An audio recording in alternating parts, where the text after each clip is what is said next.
السلام علیکم ناظرین و سامعین. ناظرین کرام، یہ ہے نیوزی لینڈ. پیسیفک اوشن کے بالکل ساؤتھ میں آسٹریلیا سے قریباً 4000 کلومیٹر دور.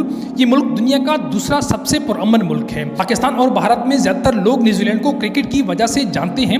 برینڈن مکیلن، راس ٹیلر اور ڈینیل ویٹوری نیوزی لینڈ کرکٹ کے مشہور کھلاڑی ہیں. لیکن نیوزی لینڈ دنیا میں بہت زیادہ مشہور ہے، خاص کر بڑی بڑی ماؤنٹین رینجز، خوبصورت لیکس اور ہائی کوالٹی آرگینک فوڈ کی وجہ سے. آپ میں سے کچھ لوگوں کو یہ معلوم ہوگا کہ ہالی ووڈ کی مشہور فلم لارڈز آف دی رنگ کی شوٹنگ بھی نیوزی لینڈ کی انہی خوبصورت وادیوں میں ہوئی تھی. نیوزی لینڈ کا موسم بالکل یوکے کی طرح ہے، ہلکی سی گرمی، طویل سردی اور اچھی خاصی بارش. اس کے باوجود نیوزی لینڈ کی آبادی یوکے کی آبادی کا 7% بھی نہیں. اگر آپ نیوزی لینڈ کا نقشہ دیکھیں تو آپ کو نظر آئے گا کہ تقریباً 80% نیوزی لینڈ بالکل خالی ہے اور وہاں کوئی انسانی آبادی موجود نہیں ہے. نیوزی لینڈ کی 70% آبادی نارتھ میں رہتی ہے.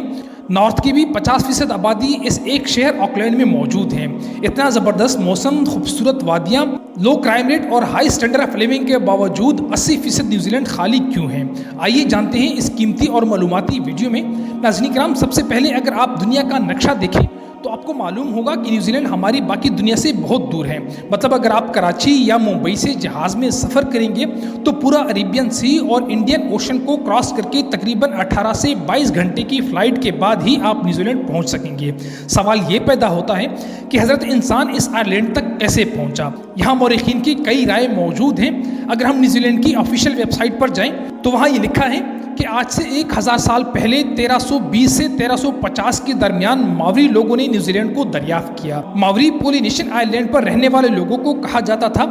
آفیشیل سروسز کے مطابق ماوری 13ویں صدی کے آس پاس اپنے یہ سارے آئی لینڈ چھوڑ کر بڑی بڑی کشتیوں میں بیٹھے اور نیوزی لینڈ پہنچ گئے. ایک اندازے کے مطابق یہ وہی زمانہ بنتا ہے جب منگول اور چنگیز خان پوری یورو ایشیا پر اپنا قبضہ جما رہے تھے. لیکن اب سوال یہ تھا کہ ماوری لوگ اپنا علاقہ چھوڑ کر نیوزی لینڈ ہی کیوں آباد ہوئے؟ ریسرچ سے معلوم ہوا ماوری تہذیب کے مطابق نیوزی لینڈ 13ویں صدی میں نہیں بلکہ اس سے بھی 500 سال قبل تقریباً 750 میں کوپے نامی ایک ماوری نے دریافت کیا.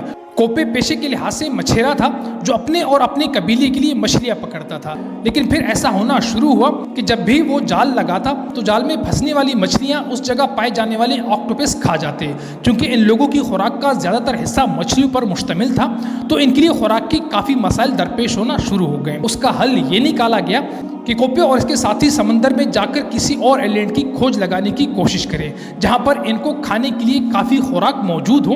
اس مقصد کے لیے وہ اپنے ساتھیوں کے ہمراہ پیسیفک اوشن میں اتر گیا. کچھ دن کے سفر کے بعد انہیں بڑے بڑے پہاڑوں والا ایک آئی لینڈ نظر آیا. یہ نیوزی لینڈ تھا. سمندری خوراک، بھیڑ بکریوں اور پھلوں سے مالا مال آئی لینڈ جہاں کوئی دوسرا انسان موجود نہیں تھا. یہ کوپے اور اس کی قبیلے کے لیے بہترین جگہ تھی. کوپے نے اپنے کچھ ساتھیوں کو واپس اپنے آئی لینڈ بھیجا تاکہ وہ باقی لوگوں کو اس کی اطلاع دیں. اس طرح نیوزی لینڈ پر ماوری لوگ آباد ہونا شروع ہوئے. 17ویں صدی تک یہ لوگ سکون سے اپنی زندگی گزار رہے تھے. دنیا سے دور ہونے کی وجہ سے ان کی نہ تو کسی دشمنی تھی اور نہ ہی کسی سے کوئی خطرہ. لیکن یہ وقت جلد بدلنے والا تھا. ویسٹرن نیشن نے اپنے طاقت کو بڑھانے کے لیے پوری دنیا میں ایکسپلورر کو بھیجنا شروع کیا جن پر قبضہ کر کے یورپین کنٹری اپنی طاقت بڑھا سکے. اس سلسلے میں ایک Dutch explorer Abel Tasman Pacific Ocean کے ساؤتھ میں کسی کانٹیننٹ کی کھوج میں نکلا. اس وقت یورپینز کا خیال تھا کہ اس حصے میں کوئی کانٹیننٹ ضرور ہوگا. 1642 میں ٹسمین نے نیوزی لینڈ کو ڈسکور کیا مگر اس نے جب وہاں اترنے کی کوشش کی تو اس کی ماوری لوگوں کے ساتھ زبردست جھڑپ ہوئی اور مجبوراً اسے واپس جانا پڑا. 1769 میں ایک برٹش آفیسر جیمز کوک کسی کانٹیننٹ کو ڈھونڈتا ہوا نیوزی لینڈ آ پہنچا. ایک دفعہ پھر جیمز کی فوج اور ماوری لوگوں میں زبردست لڑائی ہوئی اور جیمز کو واپس جانا پڑا. اس بار جیمز نے اس علاقے کا تفصیلی نقشہ بنا لیا اور پھر اسی نقشے کی بدولت 18ویں صدی میں یورپینز آئرلینڈ تک پہنچنا شروع ہو گئے. اس بار انہوں نے ماوری لوگوں کے ساتھ اس طرح سے ڈیل کیا کہ انہیں کاروبار اور منافع کا لالچ دے کر برٹش نے وہاں اپنے نیول پورٹ بنانا شروع کیے. پھر پورے 100 سال بعد برٹشر نے پوری نیوزی لینڈ پر قبضہ کر لیا. برٹشر اور ماوری لوگوں کے مابین ایک معاہدہ طے پایا جس کو دی ٹریٹی آف ویتانگی کہا جاتا ہے. اس معاہدے کے بعد نیوزی لینڈ باقاعدہ طور پر یورپ اور برٹش امپائر کا حصہ بن گیا. اس وقت ماوری لوگوں کی آبادی تقریباً 2 لاکھ تھی. لیکن اگلے 100 سالوں میں ماوری لوگوں کی آبادی بڑھنے کے بجائے کم ہو کر محض 40,000 رہ گئی. اس کی 2 وجوہات تھی. جب یورپینز یہاں آ کر رہنے لگے تو ان کے ساتھ وہ بیماریاں بھی یہاں آ گئی جو یورپ میں عام تھی. دوسری وجہ یہ تھی